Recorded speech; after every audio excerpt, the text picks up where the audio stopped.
Good morning, नमस्कार। मैं SK Yadav, आपका अपना इंग्लिश लैंग्वेज टीचर। एक बार फिर से आपका स्वागत है आपके अपने चैनल स्काई इंग्लिश क्लासेस में। जैसा कि आपको पता है, ये ग्रामर रेक्टिफायर का सीरीज चल रहा है। हर दिन की बात ही आज भी आपको मिलेंगे 10 सेंटेंसेस। वीडियो को पॉज करके, वीडियो को रोक के पहले इन 10 सेंटेंसेस को बनाना है और फिर वीडियो को रिज्यूम करना है, चालू करना है और देखना है कि आपने कितना सही बनाया और कितना गलत। तो चलिए जल्दी से वीडियो को पॉज कीजिए, रोकिए और बनाइए।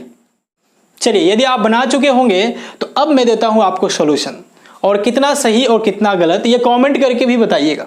चलिए, तो पहला क्वेश्चन है, when I will arrive I will call you, यानी जब मैं पहुंचूंगा आपको कॉल करूंगा, हिंदी हुआ। अब रहा बात कि ग्रामर के हिसाब से गलती कहां पे है, तो गलती देखिए, कुछ सेंटेंसेस ऐसे होते हैं ना जो पढ़ने से गलती पता नहीं चलेगा जब तक उस ग्रामर से आप अवगत नहीं है, उस ग्रामर के रूल को आप जानते नहीं हैं।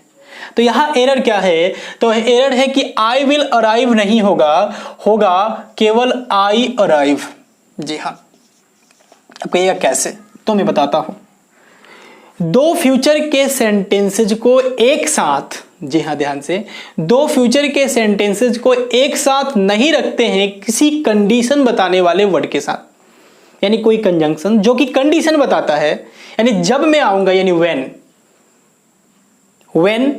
ध्यान दीजिएगा, व्हेन, बिफोर, इफ, अनलेस, ये कुछ ऐसे शब्द हैं जो कि कंडीशन बताने का काम करते हैं।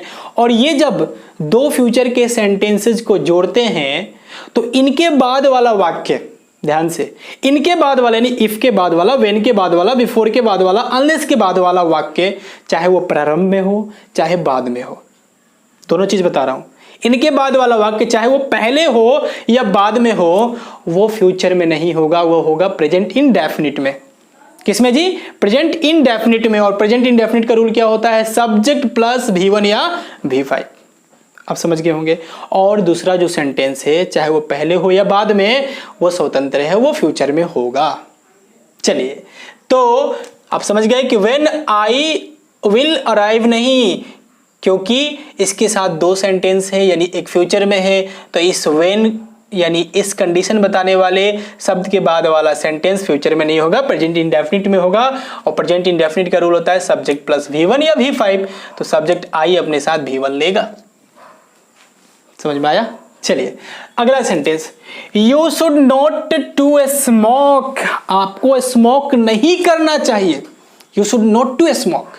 देखिए, नोट के बाद टू स्मोक कहने में थोड़ा अच्छा तो लगता है, बट ग्रामर के हिसाब से गलत है।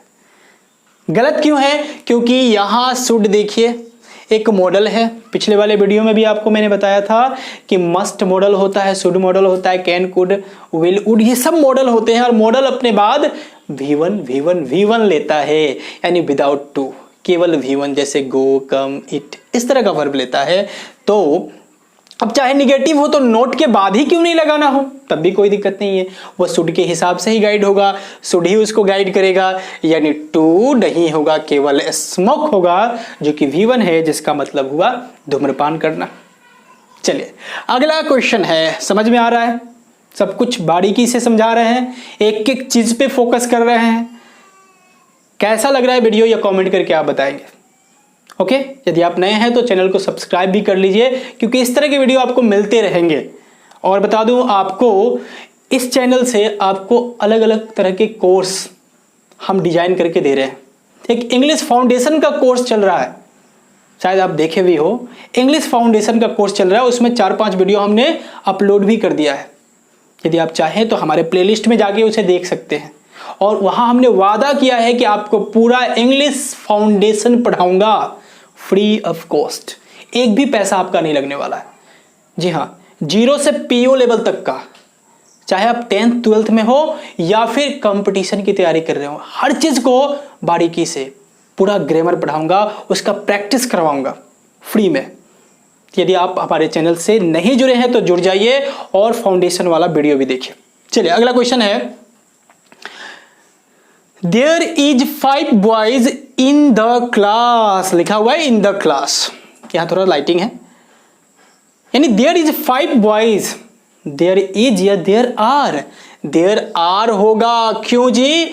क्योंकि देयर एक इंट्रोडक्टरी सब्जेक्ट होता है। देयर के बाद आने वाला वर्ब निर्भर करता है उसके बाद, यानी वर्ब के बाद वाले नाउन पे निर्भर करता है।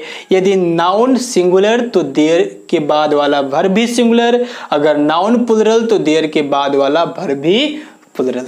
तो यहाँ बॉयज है ना, प्लुरल है तो क्या होगा जी, आर होगा, जो कि यहाँ हमने लिख दिया है।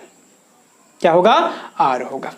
जैसे देयर इज ए कार, ठीक है, क्योंकि ए कार सिंगुलर है, और देयर आर कार्स। समझ गए? चलिए अगला क्वेश्चन है, I did not meet nobody, मैं किसी से नहीं मिला। ठीक तो है, गलत कहा है, मैं किसी से नहीं मिला, I did not meet nobody. लेकिन नोबडी नहीं होगा, एनीबडी होगा। क्यों भाई? तो आपको बता दूं, double negative word in a sentence is not allowed, वो गलत हो जाता है। तो देखिए ना, यहाँ ये भी निगेटिव डिड नॉट और नोबडी भी निगेटिव, तो डबल नेगेटिव पॉजिटिव बना देता है।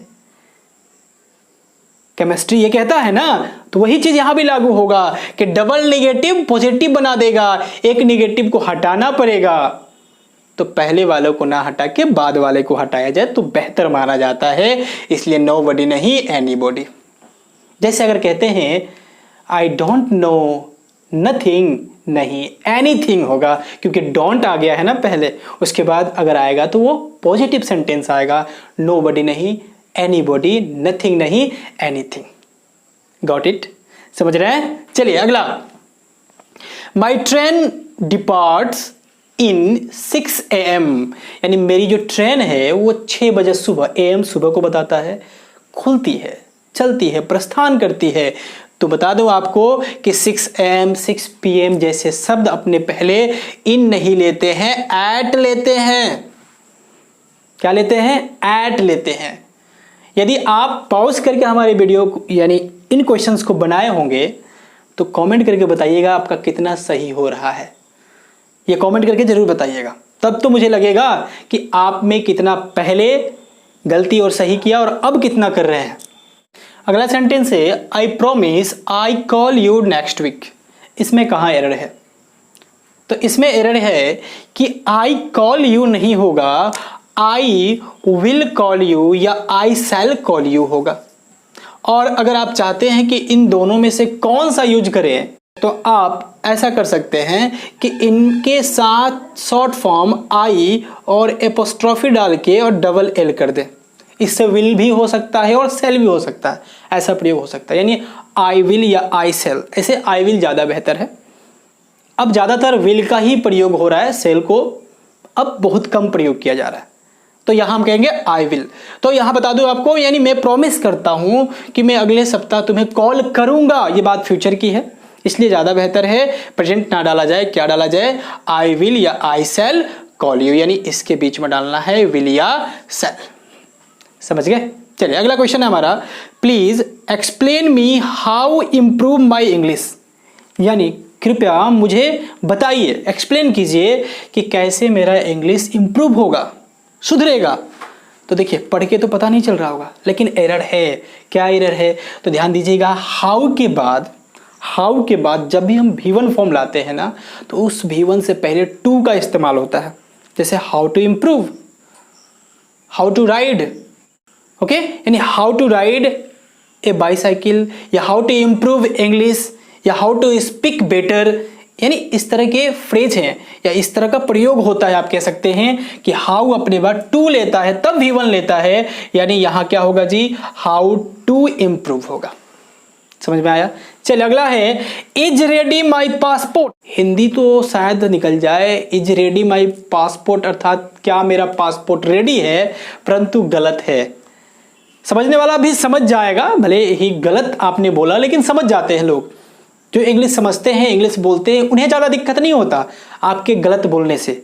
दिक्कत उन्हें ज़्यादा होता है जो कम बोलते हैं, जो सीख रहे होते हैं, या फिर आपको बोलने देना नहीं चाहते हैं, वो आपकी खींचातानी शुरू कर देते हैं। लेकिन जो बोलते हैं, समझते हैं, वो तो समझ जाएंगे। चलिए थोड़ा सा गलत बोले लेकिन समझ गया।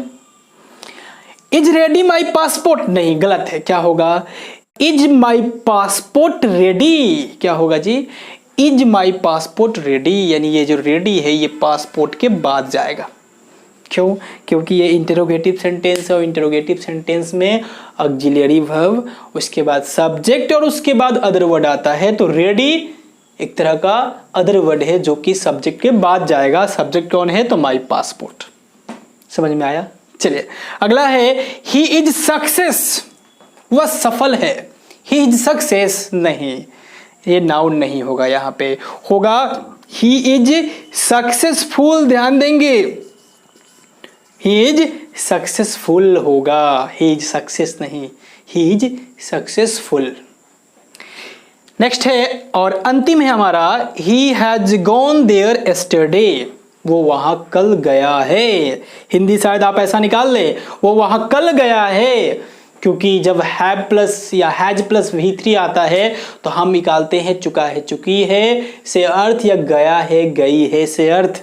हिंदी ट्रांसलेशन वाले आप समझ रहे हैं हम क्या बता रहे हैं, परंतु गलत है क्योंकि एस्टरडे लगा हुआ है। आपको बता दूं yesterday, the day before yesterday, last week, last month, इस तरह का जब वर्ड यूज हो टाइम डिनोटिंग वर्ड तो वो सीधे तौर पे पास्ट को इंडिकेट करता है और पास्ट को इंडिकेट करने वाला टेंस पास्ट इंडेफिनिट में होता है और किसी टेंस में नहीं होता। तो क्या होगा जी?